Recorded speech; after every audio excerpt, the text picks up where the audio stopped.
মোহাম্মদপুর থেকেই গণ অধিকার পরিষদের প্রতিরোধ সংগ্রাম শুরু হয়েছে।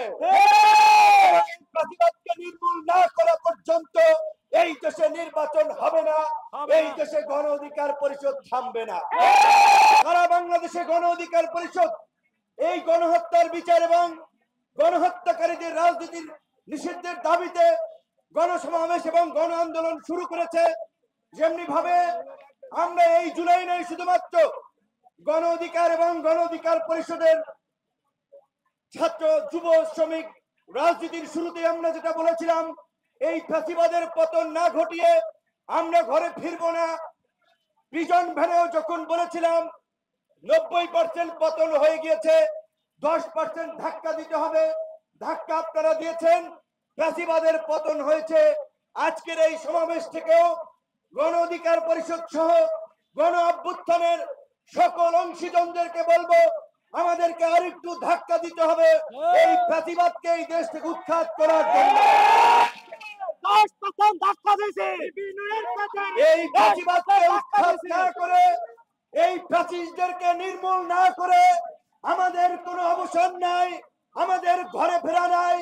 চাই জুলাই গণ অভ্যুত্থানের লড়াকু বীর জনতাকে আমরা একটা কথা বলবো, এই জুলাইয়ের পরে রাজনৈতিক দলগুলো তাদের রাজনৈতিক সমীকরণ মিলাতে ব্যস্ত হয়ে গিয়েছে, তারা সুযোগ সুবিধায় ব্যস্ত হয়ে গেছে, নিজেদেরকে অনেকে নিমজ্জিত করছে।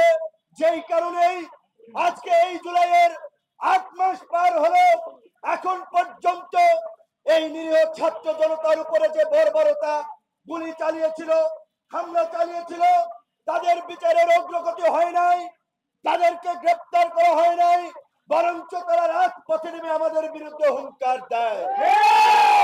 তাই আমরা দেশবাসীর উদ্দেশ্যে বলতে চাই, এই মোহাম্মদপুর থেকেই গণ অধিকার পরিষদের প্রতিরোধ সংগ্রাম শুরু হয়েছে।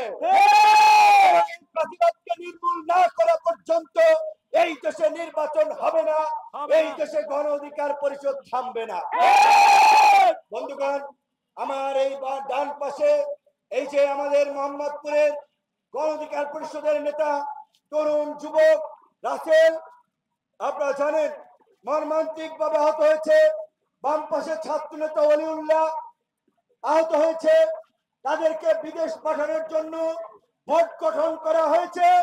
আমি নিজে স্বাস্থ্য সচিবকে বলেছি একবার রোজার মধ্যে গিয়ে, এখন পর্যন্ত আমলাতন্ত্রের জটিলতায় এই রাসেল কিংবা এই ওলিউল্লাহদের মতো ছেলেরা সুচিকিৎসা পায় নাই, বিদেশ যেতে পারে নাই।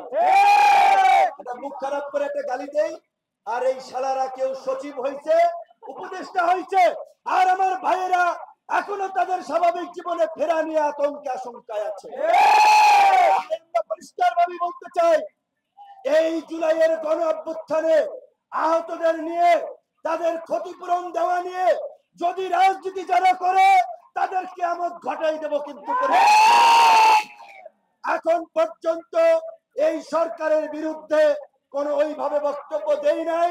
সরকার বিব্রতকর হয়, সরকার বিপদে পড়ে, প্রশাসন বিপদে পড়ে। এই কারণে সবসময় আমরা বলেছি, এই মুহূর্তে সরকার এবং প্রশাসনকে সহযোগিতা করে দেশে আমাদের স্থিতিশীলতা আনতে হবে, আমাদের রাজনৈতিক ঐক্য ধরে রাখতে হবে, জুলাই গণহত্যার বিচার করতে হবে, রাষ্ট্র সংস্কার করে বাংলাদেশকে একটা গণতান্ত্রিক, মানবিক এবং কল্যাণ রাষ্ট্রে পরিণত করতে হবে।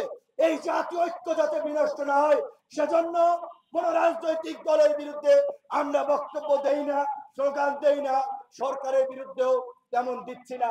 তার মানে এইটা নয় যা ইচ্ছা তারা তাই করবে আর আমরা তা মেনে নেব। পরিষ্কারভাবে বলছি, শুধু ওলিউল্লাহ কিংবা রাসেল নয়, যাদেরকে বিদেশ পাঠানোর কথা আগামী 1 সপ্তাহের মধ্যে তাদেরকে ব্যবস্থা করবেন, আপনাদের 12টা বাজাই দেব। ছাত্র প্রতারণা করছেন, এইখানে একজন শ্রমিক নেতা রুবেল সামনে আসার জন্য অনুরোধ করছি।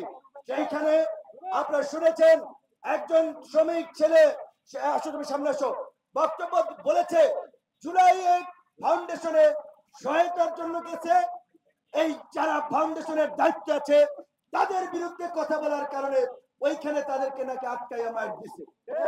এর চেয়ে আমার মেয়ে তো বর্বরতা আছে?